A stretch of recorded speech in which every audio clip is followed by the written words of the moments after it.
Baik, kembali lagi dengan saya Reza Leon Pratama dalam konten kuliah. Audio Jungle. Audio Jungle. Pada konten kuliah kali ini, saya akan mewawancarai dua orang narasumber mengenai bagaimana sih kemampuan literasi digital mereka. Untuk yang pertama, silakan perkenalkan. Sebelumnya, perkenalkan, nama saya Bagus Wiprasetyo, biasa dipanggil Bagus. Status saya saat ini sebagai mahasiswa. Nama saya Akil Mumtaz, biasa dipanggil Akil. Status mahasiswa. Mahasiswa. Jadi dua orang narasumber kali ini seorang mahasiswa. Jadi kita ngerasa sepantaran dan jadi enak ngobrolnya gitu. Iya benar. Ya. Untuk pertanyaan pertama nih Mas, sebenarnya Mas tahu nggak sih sebenarnya arti dari distribusi informasi itu apa? Distribusi informasi ya. Setahu saya itu kalau distribusi kan biasanya berkaitan dengan distribusi jasa kan, yaitu artinya menyampaikan atau sebagai perantara. Berarti kalau di sini distribusi informasi berarti dia menyampaikan pesan atau informasi tersebut. Kalau menurut saya pribadi ya, distribusi informasi itu seperti gini. Kita ada pengolahan data yang kemudian menjadi informasi. Kemudian informasi tersebut itu didistribusikan atau disebarkan berdasarkan kategorinya masing-masing. Gitu. Sebelum menjawab pertanyaan selanjutnya nih, Mas Bagus ini aktif gak sih dalam memakai media sosial? Dibilang aktif juga enggak, cuman biasa memakai. Biasanya pakai media sosial apa tuh? Biasanya Facebook, Instagram. Ya, dua itu sih yang dominan. Kalau sosial media biasanya saya itu pakai Instagram. Oh, Instagram. Facebook, Twitter? Kurang. Oh, kurang. Berarti lebih ke Instagram ya? Iya. Oke. Kalau media percakapan, Mas? Media percakapan saya sering pakai Line sama WhatsApp. Biasanya ada dua juga, yang satu Telegram, yang sering juga WhatsApp. Oh, WhatsApp. Jadi yang paling sering Telegram sama WhatsApp ya? Iya. Untuk konsumsi data biasanya dalam 1 bulan habis berapa rupiah? Konsumsi data biasanya saya normal itu Rp60.000. Oh, Rp60.000 ya buat 1 bulan? 1 bulan. 1 bulan bisa sampai 50-60 sih ya kalau saya. 50-60 relatif sama ya berarti ya? Sama. Kurang lebih sama. Oke. Sekarang lanjut ke pertanyaan yang kedua. Tahu nggak sih cara mendistribusikan informasi melalui media sosial? Kayak Mas tadi kan sering pakai Instagram tuh. Iya. Tahu nggak sih cara mendistribusikan informasi itu sebenarnya gimana? Tahu. Instagram? Tapi kalau di Instagram tuh menurut saya lumayan sulit. Dalam artian di situ kan Instagram sendiri basisnya itu dia video dan gambar kan. Iya. Nah, jadi sebelum kita menyampaikan informasi, kita harus membuat gambar atau video terlebih dahulu. Ya. Tapi di Instagram tuh terdapat fitur ada fitur kamera, ada juga fitur story cerita. Kita bisa menggunakan fitur tersebut biar lebih mudah menyampaikan informasi lewat media sosial. Untuk distribusi informasi melalui media sosial, karena media sosial itu kan mesti ada fitur-fitur tersendiri. Contohnya saja Facebook, itu kan ada fitur upload gitu, itu posting di timeline. Nah, itu merupakan sarana buat kita mendistribusikan informasi melalui media sosial. Jadi biasanya saya itu kalau ingin memberikan meng-share suatu informasi, itu saya lewat postingan di timeline. Kalau melalui media aplikasi percakapan, kayak tadi kan sering pakai WhatsApp sama Telegram, penyampaian informasinya tergolong sama atau beda? Kurang lebih sama, cuman karena di aplikasi pesan itu kan ada yang kita personal chat, ada juga yang grup. Jadi sama, kita targetnya kalau sebar informasi itu bisa orang per orang atau sekaligus sekumpulan orang melalui grup. Kalau itu bisa dibilang lebih mudah sih daripada media sosial Instagram. Ya. Soalnya kalau media percakapan dia tinggal kita mengetik pesan dan kita kirimkan ke orang-orang yang kita tuju. Dan juga di media percakapan itu sama kayak Instagram tadi ada fitur ceritanya. Oh iya, sama. Jadi kita bisa uploadnya ke cerita biar kita nggak langsung pribadi. Jadi biar semua orang melihat cerita kita. Kalau informasi kan nggak cuma melalui pesan kan ya Mas, Iya. pasti ada yang gambar juga kayak di Mas Akil tadi bilang di Instagram bahwa Iya. Instagram itu gambar. Kalau penyebaran informasi berupa gambar itu gimana sih? Gambar tuh bisa gambar yang informatif atau gambar yang ilustratif.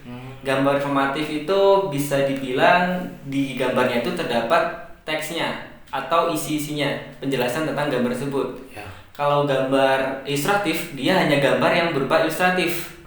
Tapi di Instagram tuh untungnya ada fitur caption. Oh ya, yang Nah, di bawahnya itu kan ya. Ya, jadi meskipun dia itu gambar ilustratif yang kita share, itu dia masih bisa kita jelaskan pada fitur caption tersebut. Oh ya. Gitu.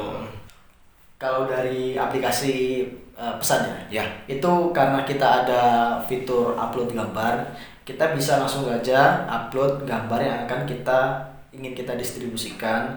Misalkan untuk memperjelas keterangan dari gambar tersebut, kita bisa menambahkan chat atau maksudnya tulisan. Kayak caption gitu berarti ya? Nah, caption.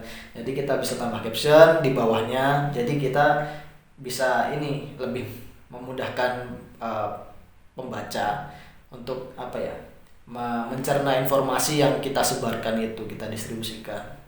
Untuk pertanyaan selanjutnya, kan tadi sering tuh mendistribusikan informasi melalui aplikasi-aplikasi.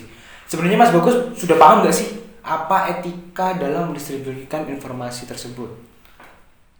Kalau etika, mungkin yang saya tahu yang sewajarnya saja ya. Itu seperti kita nggak melanggar yang bertentangan dengan SARA.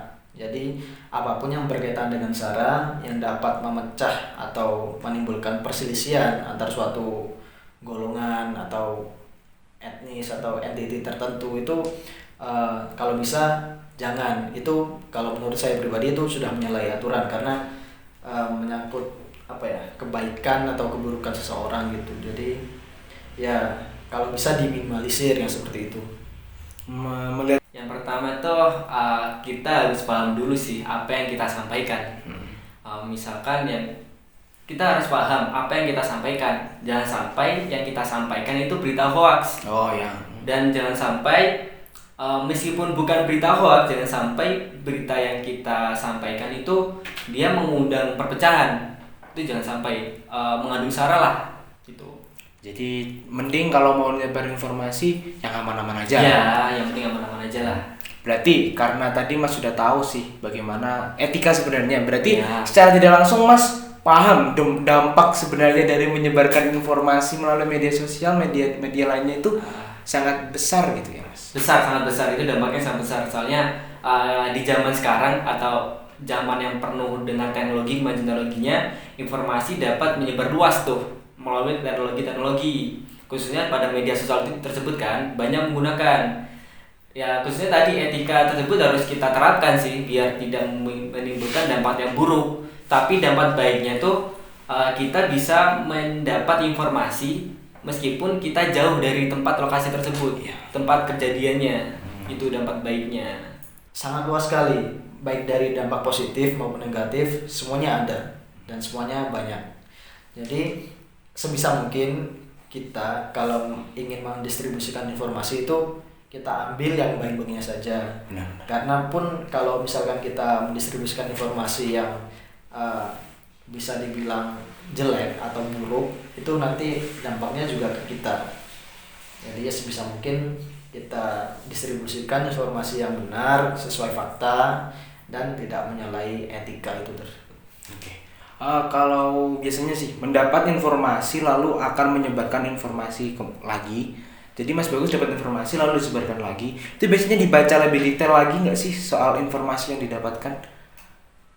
Pasti begitu. Soalnya begini, kalau misalkan kita asal share aja, itu takutnya nanti kita malah menyebabkan orang itu banyak yang salah persepsi. ya miskomunikasi ya. Nah itu, jadi sebisa mungkin kalau saya dapat informasi itu saya cross check dulu apakah informasi ini benar adanya atau enggak. Takutnya nanti kalau enggak benar saya jadi Jadi ngerasa bersalah gitu ya. kontributor buat ini hal buruk. Iya, contohnya hoax gitu. Ya, ya. Nah, saya ya nggak mau nanti ya kenanya ke saya lagi, balik ke saya. Jadi ya sebisa mungkin di cross check, kalau yang benar adanya bisa kita sebarkan lagi. Sebelum saya nge-share, saya harus paham dulu tuh beritanya tentang apa. Biasanya saya saring dulu penyaringannya tuh. Yang pertama, tahap pertama, penyaringan yang awal tuh sesuai pemahaman saya atau enggak. Kalau tidak, itu biasanya saya mencari di internet, mencari informasi lebih lanjut. Ini beritanya ini asli atau palsu, atau mengandung sara atau enggak gitu biasanya sih. Terus kalau misalkan itu memang berguna untuk orang lain, ya udah saya share. Tapi kalau enggak, yang penting saya simpan aja. Berarti tadi Masnya bilang kalau sesuai saya share, kalau tidak ya sudah. Iya. Berarti secara tidak langsung disaring juga dong, nggak Iya. semuanya di-share berarti. Iya. Secara tidak langsung paham mengenai dampak dari mendistribusikan Iya. informasi sendiri. Oke. Tadi pertanyaan terakhir ya Mas. Oh, iya. Jadi dari dua narasumber yang saya wawancarai hari ini dapat disimpulkan bahwa kebanyakan orang sudah memahami bagaimana sih dampak dari mendistribusikan informasi dan apa sih mendistribusikan informasi tersebut. Terima kasih buat Mas Akil karena sudah membantu saya dalam wawancara kali ini. Siap, terima kasih. Semoga video ini memberikan informasi bagi kalian yang menonton dan selamat kembali lagi nanti di konten kuliah episode selanjutnya. Dadah.